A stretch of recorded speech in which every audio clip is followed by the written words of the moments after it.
my name is Jasmine. You may know me as Princess Lumiuni or Lumiuni for short. I'm here today to teach you a little bit about whipping and how to play and manipulate with a couple whip types and a couple whip brands, and how to use lubricant, or which one I use and why it's great, and any information that I can give you that I wish I had a couple years ago when I started. It's just my gift to you, so you can better understand how to use a prop, how you can nurture your prop, how you can take care of your prop, and what you need to do to be successful as a whipper. To be honest, when I started, it was a very new prop. I had it gifted to me 2 years ago, and it's just taken off ever since. My whip style has a little bit of influences from orbiting, from poi. Mainly, the main squeeze of it is rope dart and the drop whip style, where it seems like the whip is moving more in the direction of where gravity wants to take it, more so than necessarily how I'm manipulating it. So gravity does a lot of the work, and with due time and effort, it does look very effortless. So something that I've kind of challenged myself and worked on for these past 2 years. So I'm going to give you a little gist of what we're doing today. And so we will be using a couple props and a couple brands. I'm not biased to which one I use. There is a certain way I use one from the other. The main whip, single whip, or double whip, if I'm using at full complete length, is going to be the FiberFlies. FiberFlies Rev 4. I've had the luxury to have a Rev 3 that has lasted me 2 years. So they do last for a very long time if you take care of them. The whip heads are a challenge in themselves. They do not last as long, but if you are gentle to them, they will last you a lot longer. So being able to make sure you're not bending them or twisting them. You can always braid them and it'll extend their life.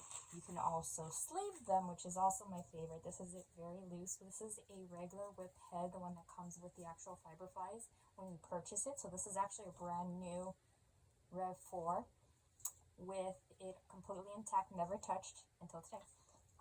Just brought out especially for you guys. And then this one is the Silk Head, which is by Pixel Faery.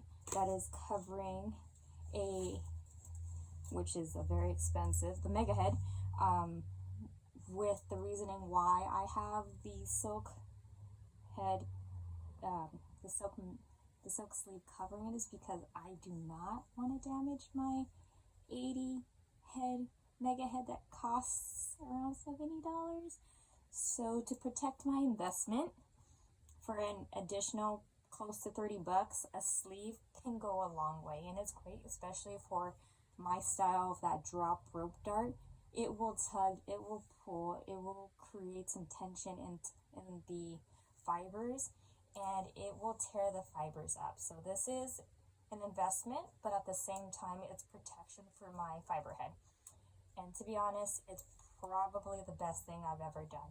As you can see, it's dirty. I literally can do multiple wraps, neck wraps, without a problem, and had few breakage. So I bought this Mega Head when it first released, and I still have it.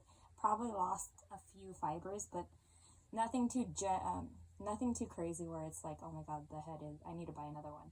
No, I actually bought another one to complete my other double set, which is in a way for today, because I only really use it for single for now. So this is a great investment. The other thing is to get a UFObjects Endcap.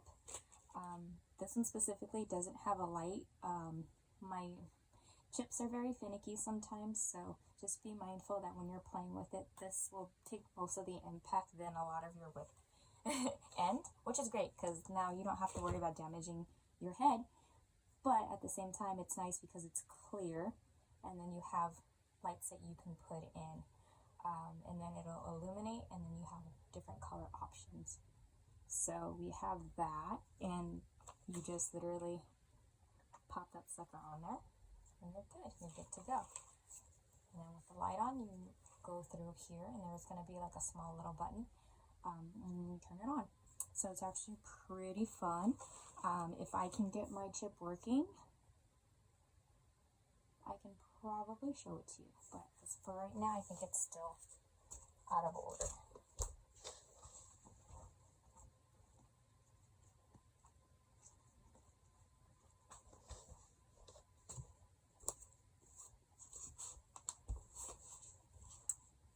Okay, so I have a different end cap. So I have an end cap that has a light in it. And as you can see, it has different colors.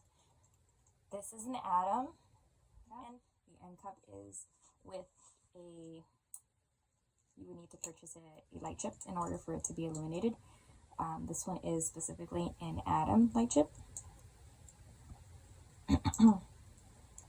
So as you can see, you press the button, and different colors are set in this. It's actually preset to specific colors that I want. These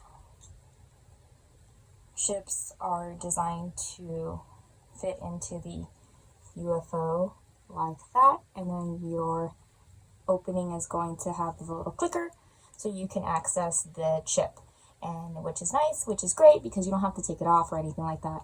And then when it dies, it makes it a little easier for you to take in and out. My favorite thing to do is to push it to enough room where there is a little bit of an opening. So I just take my little nail, push it out, and kind of fidget its way out, which makes it easier for me. So these are awesome. These are great. This one's motion activated, so as you can see, right now it's on one color. There's ones that are multiple colors based on the movement. So right now you see it changing into different colors. So there's a lot of play when you actually have an atom chip that is motion reactive. As far as it being with the whip, the motion reactive portion of it is really cool, but at the same time, when you're moving it, when you're fiber wielding, you probably won't be able to see it as much clear as you were to do something that is more closer frame tutting, kind of like when you play with an orbit. I feel like the atom chips is better suited for that, but because I have extra chips, I put it in here, and I have the ability to kind of flex the color options that I have in it. So that's the only reason why it's in here, because if you have it, why don't you use it? So sleeves, check, great investment. Mega head is amazing as well. I wouldn't be able to do it any other way. Protect your investments. If mega head is your thing and it's your love, the best thing to do is to take care of it, lubricate it, which is here with Swiss Navy. Swiss Navy is amazing. It is a water-based silicone lubricant. The only issue I feel that I have is that I get very clammy and sweaty. So I'm basically the climate of Florida 24/7. So when it comes into contact with sweat, it does get a little bit more tacky, more sticky. So be aware of that if you are a person that's clammy like me. Sorry about that. Just for warning. Best thing to do is to wear socks, thigh highs, fishnets, long sleeve, active wear. It drags on cotton. So be wary of what you're wearing. And then cotton also kind of pulls fibers away from each other. So like that, if you don't want to have any as far as clothing, the best thing to do is not to wear cotton, because it does tend to drag and pull on the fibers. The lifespan of your whip head and your fibers due to cotton, you might be finding that more fibers are falling out. So just be careful. That's why I like to wear active wear. That's literally my favorite thing. I like to wear active wear sleeves, like the ones like UV sleeves, UV compression tops, leggings that are kind of like sweat flicking. And then also a good reason for that is because when I do use a lube, because of my sweat, I don't want the whip to be sticking to my clothing or to my body. Like I said before, sometimes the lubricant can get a little tacky when you are sweaty, so just be mindful for that. It's not the worst thing in the world. It's just on bare skin. It can drag kind of similar to the way that it would on cotton. So just be mindful of that. So these are the tips and the tools of the trade. If you have any questions, shoot me a message. I am on Dancing with Lightning. If you need my help and support, I'm more than happy to help. And yeah, I hope you enjoyed. I hope to see you next time. And y'all have a good day.